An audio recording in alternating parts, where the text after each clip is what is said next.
এবারে আপনার ভালো আছেন? না, ভালো নেই আমি। শরীর খারাপ নাকি? আমার বুঝতে আমার হাড় করে একখানে আক্রমণে খুশি এই হসপিটালে পাইছি এখন ভর্তি থাকো গাছ 12-14 বছর 15 বছর হয়ে গেল। হ্যাঁ, আমি চলতে পারিনি, কিছু করতে পারিনি। আমার এখন আরো পড়ু হয়ে গেছে 2 মাস ধরে একেবারে কিছু করে খেতে পারছি না। হায় রে। আমার দেখার একটা কেউ নাই। আমি বোধহয় মনে হয় সময় মরে যাই না, এত কষ্ট করি আমি। আপনার কেউ নেই দেখার? না, আমার দেখার কেউ নাই। আপনার ছেলে নাই? একটা ছেলে তো সেই বউ পালি গিয়া ওষুধ মষুধ খাই সে বল পাগল। মানে ছেলে পাগল হয়ে গেছে? ওরা কমই সে কোনো রকম আবার একটা মেয়ে এসে নিয়ে এসে বেড়াইছি কোনো রকম। তাহলে আপনি এত কষ্টের মধ্যে এখানে কষ্ট করে আপনি থাকেন? কি করবো ওই বটুকুন এবার আমাকে মারে ধরে বলবি আপনার বৌমা আপনাকে ধরে মারে? খাই দেবে কে তোকে?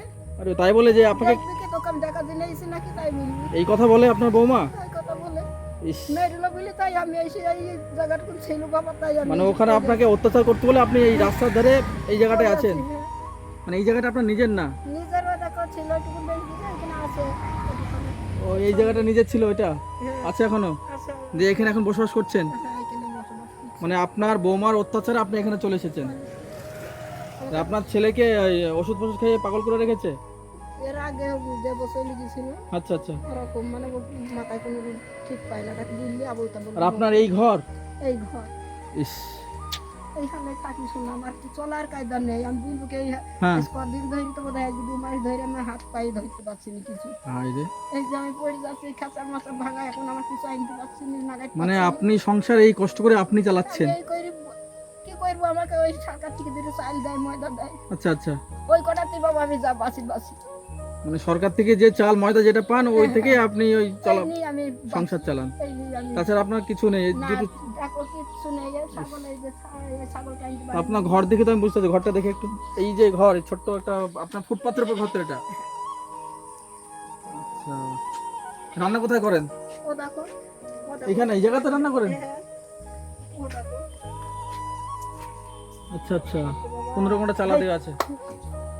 বৃষ্টি ছাট আসে না এদিক দিয়ে? ও সব জল পড়ে, কাগজ মাগজ দিয়ে থুইছি, আলগা সব কিছু মানে নাই। সাইড দিয়ে জল পড়ে? হ্যাঁ। মানে যখন বৃষ্টি হয় তখন তো সবই জল সব ভিতরে, পড়ে যায়, হ্যাঁ। তখন তো রান্না করতে পারেন না। না, তাহলে যে কি রান্না করেছেন মা আপনি? আজকে একটু ওই দুটো কচুর ডাটা রেঞ্জি দুটো চাল রেঞ্জিছি। কচুর ডাটা? মানে কচুর ডাটা ওখান থেকে কোথায় আশেপাশ থেকে নিয়ে এসে রান্না করেছেন? হ্যাঁ। ও দেখো দেখিয়ে যাবো আমি কি রান্না করেছি। এইভাবেই আমি কাটাই বাবা। তাহলে আমি এখন খালি একই ভগবানের কাছে ধারণা করি যে আমাকে নিয়ে নিও, তাইলে আমার ভালো ইচ্ছে যেমন আমার খারাপ লাগছে যে আপনার বৌমা আপনাকে ধরে মারে। ওই এটা সব থেকে আমার খারাপ লাগছে। আগের বছর লিখেছে, পরে বইছে এসে হ্যাঁ হ্যাঁ। যেভাবে হোক ছেলেটুকু নিয়ে খাতলা আপনার ছেলে আপনাকে কিছু বলে না?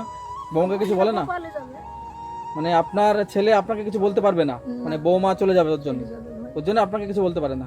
কাউকে কিছু বলবো না, বললাম বকাবো তাহলে আপনাকে কিছু সাহায্য করে না? ছেলে কিছু দেয় না আপনাকে? দেয় না। কোনো দিন যদি একটু ঝাল লুন না থাকে, যদি বলবাম আমাকে একটু তেল লুনের পয়সা দিতে, পয়সা দেয় না। হয়তো কোনোদিন 2টা আলু না দিতে, মানে তাও লুকিয়ে দিয়ে যায় হয়তো? ওইভাবে, বৌমা যদি জানতে পেরে যায় তখন দেবে না? কি কইতে সে ভগবান জানার, ওরা জানে তো, ওই বললি ওইটুকুন আমাকে দেয়। মানে আপনি যে এখানে একা আছেন, একটা রাস্তায় রোডের ধারে এখানে একা আপনি আছেন, মানে দিন তো আপনার কত ঠিকঠাক চলছে হইতেছে না। বাবা, দেখো 2টো গাদা গেছিল থানার পুলিশে কত আসে, এসে আমার অবস্থা দেখি বিলবি মাসে তুমি না গিয়ে 2টো পয়সা হবে তুমি বাঁচবা। ও দেখো সেদিন কারা চুরি করে নিয়ে গেছে। ও দেখো ওইখানে এইটুকু জায়গা আছে, তাও খাই দিব, ওই যে কলা গাছ আছে এইটুকুন দিয়ে। হ্যাঁ হ্যাঁ। তো পাউড়ি আবার কারা চুরি করে, পাউড়ি ভেঙে ওটাকে প্রতিদিন দেখতে আচ্ছা, হবে। মানে এখানে চুরি করে নিয়ে চলে যায় সব জায়গা আছে? মানে আমার এখানে একা থাকে, আমাকে মানে কিছু করি একটু যে কিছু হবে খাবার সে হ্যাঁ, হ্যাঁ। করতে যায় না। হ্যাঁ রে। তো আমার দেহটা যদি ভালো থাকে তাহলে তো আমি একটু কাজ করি খেতাম। আপনার শরীর অচল হয়ে গেছে? অচল মানে কি, আমি আজকে বোধহয় 14-15 বছর ধরে পড়ি গিয়ে ভেঙেছি, আমি অচল পড়ে আছি ঘরে। এখন আরোই পাচ্ছি নি, এই ছাগলটুকু নিয়ে তাই টানতে পারিনি। ওইখানে একটু ওই ছেলেকে বইলি ট্রাক্টর নিয়ে এসে ঘাস টুকুন দিয়ে দিচ্ছে, তাও আমি বলছি বাবা আমি পাচ্ছি নি। আচ্ছা আচ্ছা। আমি টানা চলে যন্ত্রণায় সব অস্থির হয়ে যাচ্ছে, কদিন ধরে আপনার মাজা দিয়ে হাত দিয়ে যন্ত্রণা হয় নাকি? সব সারা দেহ আমার যন্ত্রণায়, সব খাঁচা ভাঙা শরীর, হাড় হুড় সব ব্যথা। এই যে বসে একটু যাইতে পারছিলাম, কত কষ্ট দিচ্ছে। হ্যাঁ রে। এত যন্ত্রণায় মানুষ বেশি থাকে না শোনা। তবে ভগবান জানা কেন রেখেছে, একটা নাতনি মানুষ করলাম বসে গেল, সেই নাতনিটা গেলে গলায় দড়ি দিয়ে মরে গেল পাইতো। আপনার বৌমা চলে গেছে, সেই তার মেয়ে ছিল, হ্যাঁ, মানে সেই মেয়েকে আপনি মানুষ করেছেন? মানে সেই মেয়েকে আপনি মানুষ সেই মানুষ মেয়েকে করে আমি মানুষ করেছি। আচ্ছা তারপরে 12 বছরের 12 বছরের মেয়ে তারপরে কি হয়েছে? তখন ওই পায়ে টোড়া টুকো পায়ে সব হয়েছে, ওই নিয়ে ওই ঘাটে খেলা করেছে, কারণ নিয়ে গেছে খুলে থুইছে। হ্যাঁ হ্যাঁ সেই মেয়ে উড়োলা দিয়ে গলায় দড়ি দিয়েছে, আমি দেখি বেড়াচ্ছি খুঁজে বেড়াচ্ছি, মেয়ে পাচ্ছিনি।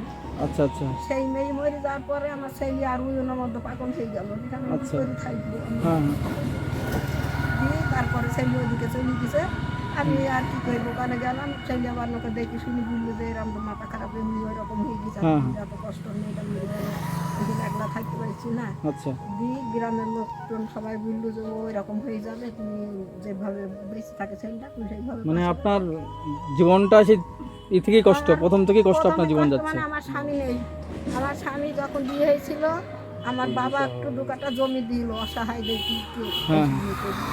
তখন থেকেই আমি এই কষ্ট, আমি দুটো ধান চালের ব্যবসা করেছি, তখন খেয়েছি, ওই ভেঙে সিঁড়ি করে গিয়ে আমি আর কিছুই করে খেতে পারছি না, আচ্ছা আচ্ছা কিছুই করে খেতে, তখন একটু ধান চালের ব্যবসাটাও ঢেকিতে পারি পারি চাল বেশি বেশি দুটো করে করে খাইয়েছে মানুষ করে। মানে অসহায় মানুষ কাকে বলে আপনার কথা শুনে বোঝা যাচ্ছে যে আপনি কতটা অসহায়। আমি ছোটবেলায় থেকেই আমার মা বই দিল, মানে ছোটবেলা থেকে আপনার মা মারা গেছে। হ্যাঁ, তখন থেকেই আমার আপনার এই স্বামী কত বছর হলো মারা গেছে? স্বামী মারা বলতে ওই বললাম আমার ওই ছেলে যখন পেটে এসেছিল তখনই আমার স্বামী কম না অন্য মেয়ে জন্য পালিয়ে গেছিল, মানে আপনার স্বামীও পালিয়ে গেছিল, হ্যাঁ। অন্য মেয়েকে নিয়ে চলে গেছে। ইস, তাহলে আপনার জীবনটা তো সেই প্রথম থেকেই কষ্টের জীবন আপনার। আমি এই কষ্ট করছি বাবা, এখন আজকাল কি করবো, তোমরা এগিয়ে দাও যে মাসে না জানে এগিয়ে দেখি অবশ্যই। এখন আমি যন্ত্রণাই সহ্য করতে পারছি না, কত মানুষকে কতজন আমি বলছি যে আমাকে এরকম ডাক্তারখানায় নিয়ে চলো দিন, হুম হুম সেদিন একদিন তুমি হসপিটালে ভর্তি হবো, আমি কি করে গিয়ে একলা কোথায় ভর্তি হবো, আচ্ছা আমি তাই থেকে নাজিপুর গেলি, এখন হারিয়ে যাচ্ছি, আমি ঠিক পাচ্ছি না যে আমি কোন জায়গায় কোথায় যাবো। বলছি আজকে আপনি কি রান্না করেছেন? আমি রান্না করেছি দুটো ভাত, সকালে রান্না করেছেন, হ্যাঁ, বললেন যে কচু দিয়ে করেছেন আর ভাত। কচুর ডাটা রেঞ্জ আর ভাত রেঞ্জ। আচ্ছা আচ্ছা, বাড়িতে হাট বাজার আছে কিছু? না শোনায় বাড়িতে? কিছু নেই, দেখেন আমি ঘরে আপনাদের নিয়ে গিয়ে দেখাচ্ছি, তাও আচ্ছা যে আমি কিভাবে আছি একটু দেখানো দরকার, আমার অবশ্যই। একটু দেখানোর দরকার বাবা, আমার ঘর দূরে ঠিক আছে, ঠিক আছে। দেখো। আমরা তো আছি, আপনাকে আমরা আছি দেখলাম, আমরা আমরা আপনার জন্য আমরা এসেছি। আপনার কষ্টের জীবন যে কতগুলো আমি শুনলাম, খুব খারাপ লাগছে। হ্যান্ডিক্যাপের যদি কার্ড ভালো। দিত তা বোধহয় আমাকে দিতে গিয়েছে, কেউ নেই, কে হ্যাঁ, করবি একটা কোন দেশে ছেলে ফোন করি, ফোনের সঙ্গে নেই, সঙ্গে একটা ফোন হ্যাঁ, হ্যাঁ। করি। সেই ফোনে ফোনে সেই ছেলেটাও মরে গেছে বলে আমার নাইলে পরে বোধহয় কি হয়েছে, আরে কানবেন না, আমরা আছি, কানবেন না, আছি আমরা, আমি কেন ভগবান আমরা আছি, কানবেন না, আছি তো, আমরা আছি। খারাপ লাগছে, কানবেন না মাসিমা, কান্দুন না, খারাপ লাগছে, সত্যি বলছি খারাপ লাগছে, চুপ করুন, আমরা তো আছি, আমরা তো দেখলাম তো। এত কষ্ট করে আমি বেঁচে থাকা না থাকা সবার কথা শোনা, আমি এত আছি আমরা। যন্ত্রণা, খুব কষ্ট করছি বাবা, এটা তো হাত ভাঙা কিছু নেই, ভাঙা এটা ফুলে গেছে তো এটা। আর আমি সেট হইনি, হুম। এই যে কাঁচা ভাঙা বসতে পারিনি, ও টাকাটা বেল কেনার পর একটা ছিল, টাকাটা বেল ছিঁড়ে গেছে। ঘরটা একটু দেখি তাহলে। দেখো বাবা, দেখে যাও, তোমরা দেখো সব দেখো আমি কি করি। ছোট্ট একটা ঘরে, আচ্ছা এই ঘরের মধ্যে সব আপনার এইখানে থাকেন? হ্যাঁ, ঘর দিয়ে জল পড়ে? ওই ওপরে তিনটা আছে, তাই তাছাড়া সাইড ফাইড তো তেমন কিছুই নেই। না কিছু নেই। এই দেখো কি দিয়েছি, এই দেখো মানে ও আচ্ছা, এই ভাত আর আপনার এই কচুর ডাঁটা, কচুর ডাঁটা দিয়ে। এই দেখো, এই আমার অবস্থা ভালো, হায় রে। ভগবান আমাকে যে কত সুখে রেখেছে। সেদিন একটা পুলিশ মেয়ে এসে বলছে, ওটা মা হুম। মেয়েকে নিয়ে কষ্ট করো, একলা আমার একজনের টাকা ওই জমিটা বেচলাম খাবো, হ্যাঁ, হ্যাঁ। সেই টাকাটা বাবা আমাকে দেয় না, টাকা দেয় না? আজ 8-9 বছর হয়ে গেল, বললো কন্ট্রাক্ট দেবো তোমাকে, তুমি খেয়েও টাকাটা, আচ্ছা, তোমার আচ্ছা। দরকার হয়নি, ইস, সেই টাকাটাও বাবা আমাকে দেয় না। মানে অসহায় মানুষদের পাশে কেউ নেই, না মানে তারাও যেটুকুনি পাচ্ছে আপনার কাছ থেকে নিয়ে চলে নিয়ে যাচ্ছে। চলে যাচ্ছি, দিয়ে সেদিন কই মেয়ে, মানে এতটা দুর্বিষয়ের মধ্যে আপনি আছেন, মানে বোঝার উপায় নেই। আমি মানুষ দেখে হয়তো চলে যায়, কিন্তু সাহায্য করার কেউ নেই। এত বলতেও আমি কাউকে পারিনি, কাকে বলবো, কে কি আপনার যে কান্দা করছেন, আপনি কাঁদছেন, এটা এতটা কষ্টের মধ্যে দিয়ে আপনি কাঁদছেন, এই দুঃখগুলো কাকে আপনি জানাবেন, তাই না? কাকে জানাবো, কেউ আপনার শুনবে না, কি মানে বলবে শোনার মতো না। কেউ নেই আপনার। শোনার মতো আমার কেউ নেই, পৃথিবীতে সব অন্ধকার, আমার কেউ নাই।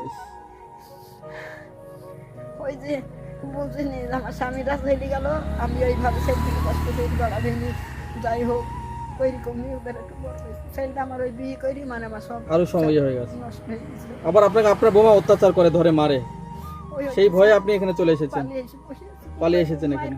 কি করবো আমি এখন তো তার সংসার ছেলে সাথে নষ্ট করতে পারছি তো না। দেখুন বন্ধুরা কতটা অসহায় আমাদের এই দেশের মানুষ, না, মহিলারা এমনি ঘর অত্যাচারিত দেয় না, এই হচ্ছে, জায়গাটুকুনাতে সবাই বললে একটু ঘর তারপরেও দিতে পারে দেখুন না। এই মাসিমা আর এক মহিলার কাছে অত্যাচারিত হয়ে এখানে চলে এসেছে। বৌমার অত্যাচারে এখানে এসে বসবাস করছে, একটা ফুটপাতে রাস্তার ধারে এসে এখানে বসবাস করছে, যে এটাকে মেন রোড, এই রোডের ধারে সাইডে এসে বসবাস করছে বৌমার অত্যাচারে। তাহলে দেখুন আমাদের সমাজ কোথায় গিয়ে দাঁড়িয়েছে। তাই বন্ধুদের বলছি, আপনারা ভিডিওগুলো দেখছেন, যে কি ভিডিওটা অবস্থা, সবার কি কাছে অবস্থা, শেয়ার করুন, আমি আছি, যাতে আমাকে দেখতে ভিডিওটা পাই। সবার কাছে পৌঁছাক এবং সবাই জানতে পারে যে এরকম অসহায় মা কত আছে এবং তাদের অত্যাচারিত, পীড়িত, নিপীড়িত হয়ে তারা পালিয়ে যাচ্ছে, কোথাও চলে যাচ্ছে, না খেয়ে আছে। তাই আপনারা ভিডিওটা বেশি বেশি করে শেয়ার করুন দেখিনি, ওই আর দেখি মানুষের পাশে দাও। একটু আপনারা দাঁড়ান। যদি আপনারা না দাঁড়ান তাহলে আমরা কতটা এগোতে পারবো বলুন? যদি আপনারা আমাদের পাশে দাঁড়ান তবে আমরা মানুষের পাশে যেতে পারবো, এগোতে পারবো, মানুষের সাথে দুটো কথা বলতে পারবো, তাদেরকে আমরা সাহায্য করতে পারবো। তাই আপনাদের সাহায্য ছাড়া, আপনাদের সাপোর্ট ছাড়া আমরা কখনো এগোতে পারবো না। তাই আপনাদের বলছি, আপনারা ভিডিওগুলো দেখুন এবং শেয়ার করুন, যাতে আমরা এরকম অসহায় মাদের একটু সাহায্য করতে পারি। এবং এই ভিডিওর মাধ্যমে আপনারা দেখছেন কত অসহায় মা কষ্ট করে আছে, আমাদের ভিডিওর মাধ্যমে তো আপনারা দেখতে পাচ্ছেন কত কষ্ট করে আছে। তো আজকে আপনার হাট বাজার করে দিলে ভালো হবে না কিছু টাকা দিলে ভালো হবে? যা কই দেবো বাবা তাই আমার ভালো, ঠিক আছে, কিছু আপনাকে টাকা দিচ্ছি। হ্যাঁ, যা দিবা তোমরা তাই আমার ভালো, তাই আমার কে দেবে, আমার থেকে নিয়ে যাই কেড়ে সবাই। তাদের থানায় গেছে, থানায় থেকে পুলিশ আসেনি। ওই আচ্ছা, আচ্ছা। ওই মেয়েটা আবার ফোন করে বললো কি করবো ঠাকমা, আমি তো হ্যাঁ, হ্যাঁ। বললাম তো অফিসার তো গেল না, তা আমি বলছি আমার নেই, কেউ থাক না তাই না দিই, আমার কেউ নেই, যদি হ্যাঁ, ভগবান আমাকে যেভাবে যে কদিন রাখুক আমি সেই কদিন থাকবো, তাছাড়া আমি থাকতে দেবো না। হ্যাঁ। তাছাড়া আমার আর কেউ নেই, ওই মাতালি আছে যে কদিন গরম তাহলে আমাকে রাখুক, তাহলে ফেলুক, যা করে করুক, আমি কিছুই বলবো না। আচ্ছা। যে আমার তো কে আপনার আছে। এতটা কষ্টের মধ্যে আছেন, আমাদের সত্যি খারাপ লাগলো। আপনি ভালো থাকুন, সুস্থ থাকুন, আমরা সেই কামনাই করি। আর আমাদের সামর্থ্য অনুযায়ী আপনাকে যে টাকাগুলো দিচ্ছে এগুলো নিন, যেটুকু আপনার প্রয়োজন। হ্যাঁ, একটু কেনাকাটা করবেন, ঠিক আছে? টাকা দিলি বাবা, হ্যাঁ, নিন। আমার টাকা জন্য কেড়ে নিয়ে গেছে, শোনা কে কেটে নিয়ে গেছে টাকা? ঘোষের ছেলে 1,20,000 টাকা বললো তোমাকে আমি 6 মাস পর পরে টাকা হ্যাঁ, হ্যাঁ। দেবো, ওইটা তুমি খেয়েও। হ্যাঁ, আমার একটু রাস্তা ও টাকাটা কিসের জন্য আপনাকে দিয়েছিল? কিসের টাকা পেতেন আপনি? ও বললো আমি জমি বন্ধক দেবো তো, অন্য জায়গায়, হুম, তো জেঠিমা টাকাটা আমাকে দেন। আমি আপনি টাকা দিয়েছিলেন হ্যাঁ ওই জমি পেয়েছিলাম, কতদিন আগে? আজকে 9 বছর হয়ে গেল। সে আমাকে আজ কাল এদিন ওদিন এই মাস ও মাস মেম্বার গ্রামের লোক সব টেনে নিয়ে গেলাম, ডেকে আমাকে দিয়ে? টাকা দিয়েছি না। তাও টাকা দেয় না। আমরা কি করতে পারি আপনারা একটু বুদ্ধি দেন, কি করলে ভালো হয় একটু কমেন্ট করে আমাদের জানান। আমরা সেই কাজগুলো ওনার মাসিমার জন্য আমরা করব, যাতে ওনার টাকাটা ফেরত পাই, যাতে এই গরিব মাসিমার টাকাটা যেন আমরা ফেরত দিতে পারি, সেই ব্যবস্থা আপনারা একটু করুন। কি ব্যবস্থা কি করলে ভালো হয় একটু আপনারা ওই কমেন্ট মেয়েটা করুন। থানায় নিয়ে গেল, আমাকে বলছে তুমি আসো, আচ্ছা। তো থাকমা তুমি চলে আসো, আমি তো আমি যাইতে পারিনি, তো কতজনকে শুধু থানায় গিয়ে বলছে তাহলে আপনাকে যে টাকাটা আপনাকে দিলাম এই টাকা পেয়ে খুশি তো আপনি? হ্যাঁ বাবা তোমরা আপনারা দিলে বলেন যে আমাকে। হাট বাজার নেই, আপনি এই টাকা হ্যাঁ দিয়ে হাট বাবা, বাজার করবেন। তোমরা যে হ্যাঁ, আমাকে দিলি কেন, হ্যাঁ। আমি তাই তো বলছি, আমার সবই তো ভগবানের দেয় না, ইচ্ছা, নিয়ে যাইছে শোনা। সব ভগবানের ইচ্ছা। কোথায় বাড়ি আমি তো কোথায় দিকে আমাদের যাবো, বাড়ি কোথায় আমরা যাবো না। বলবো। হ্যাঁ, কিন্তু টাকাটা যেটা দিলাম এটা হারাবেন না, রেখে দেন চুপ করে। হ্যাঁ, হ্যাঁ, আমি যেটুকু টাকা আপনার রেখে প্রয়োজন দেবো। আপনি কেনাকাটা করবেন, হ্যাঁ, মুদিখানা বাজার করবেন। হ্যাঁ, ঠিক আছে। আমার তো সবই দেখি গেলি বাবা, হ্যাঁ, আমার আমি তো দেখলাম তো দোকান অবশ্যই। শুনাইনো নেই, না, কিছু না। না। আমি কার কাছে লুকাবো, আমি ওই ভগবানের কাছে আমি একেবারে নির্দোষী। হুম। সেদিনকে যে ছেলেটা অত্যাচার করে নিয়ে চলে গেল, আমার তো ক্ষমতা নেই কাউকে ঠেকানো বাবা। সেদিন ওই জায়গাটায় আবার খুবই রাইতে চুরি করে দেখতে ভেঙে মানে দিচ্ছে। আপনাকে সবাই অত্যাচার করে বেশি, মানে আপনি একা তো, আপনার তো বলার কেউ নেই তো, ওর জন্য অত্যাচার করে। আচ্ছা, টাকা চাইছিল আমার সঙ্গে, আমি টাকা দিতে পারিনি তাকে, জানো। তো সেই করুক যাই করুক কইছে আমাকে কোনো অত্যাচার করে। তবু আমি বলছি এখন মেরে ফিরে যাই যাবে, আমি কোথায় যাবো, আমি করি থাকবে এই জন্য। আপনি তো অসহায় না, আপনার তো কেউ নেই, ওর জন্য তো আপনাকে সবাই অত্যাচার করে বেশি। অত্যাচার করছে এরকম করে, কিছু আমাকে কইরে খেতে দেবে। হ্যাঁ, আচ্ছা ঠিক আছে, আপনার কথা সবই শুনলাম। দেখি কি করতে পারি, আপনার যে টাকার ব্যবস্থা যদি কিছু করতে পারি আমরা, হ্যাঁ, ঠিক আছে, হ্যাঁ, চেষ্টা করব। বুঝতে পেরেছেন? হ্যাঁ, ঠিক আছে, তাহলে ভালো থাকুন। আর যেগুলো প্রয়োজন আপনি অবশ্যই ভালো থাকুন। তোমরাও ভালো থেকো, অবশ্যই। তোমরাও আমাদের আচ্ছা। সন্তান শোনা, আচ্ছা, ভালো। ভালো থাকবে।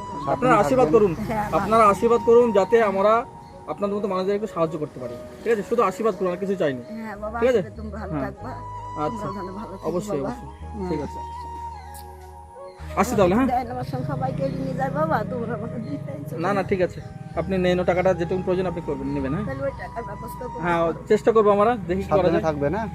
আসছি। আসছি। আসো। আমি তো বললাম না তুমি